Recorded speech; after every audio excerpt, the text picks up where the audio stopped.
And obviously the first test was a great experience for me. Probably the worst feeling as a rugby player I've ever had.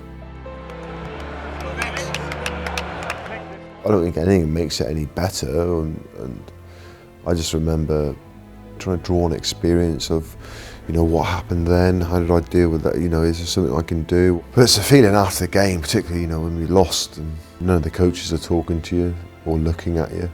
All the backslappers sort of go missing, and you're a bit of a leper really in the changing room.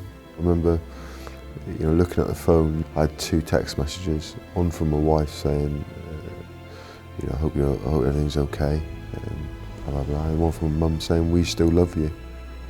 And you've had a bad day at the office. Obviously I knew I wasn't going to be playing again. More chance of turning out for the England hockey team than playing again for the Lions. And it was hard because, so 7 days earlier you were there and now you're not even involved at all. So it's a tough one to take.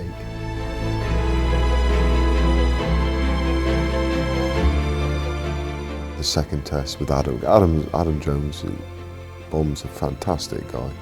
And then to dislocate his shot, I remember seeing the guy, and I remember coming off the pitch, we were going to the physio room with him. He's on gas and air, and they're trying to put his shoulder back in. Oh my God, it makes me cringe. They couldn't get it back in. But if it hadn't have been for Adam's horrific bad luck, I'd have never had the opportunity in the third test to put some things right. I never forget the first scrum. There was a hush went round the ground, and you could feel it building up. And we got a penalty. Got a penalty from the first scrum, and it was almost like the whole ground, erupted.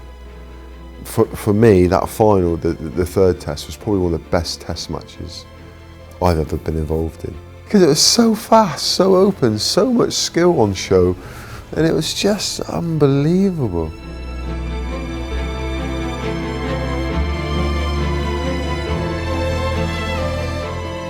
And one of the things I'll take with me and I'll hold with me, and probably one of the most special moments was when we were walking off the field, and it was like a standing ovation with choruses of The Beast going round, but clapping.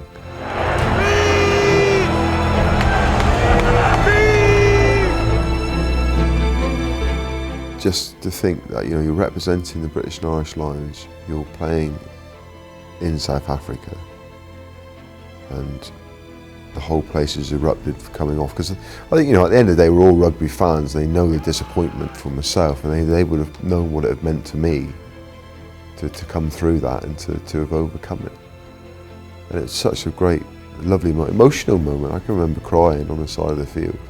It does. I care about what I do. I care about the game. I care about the people that I play with.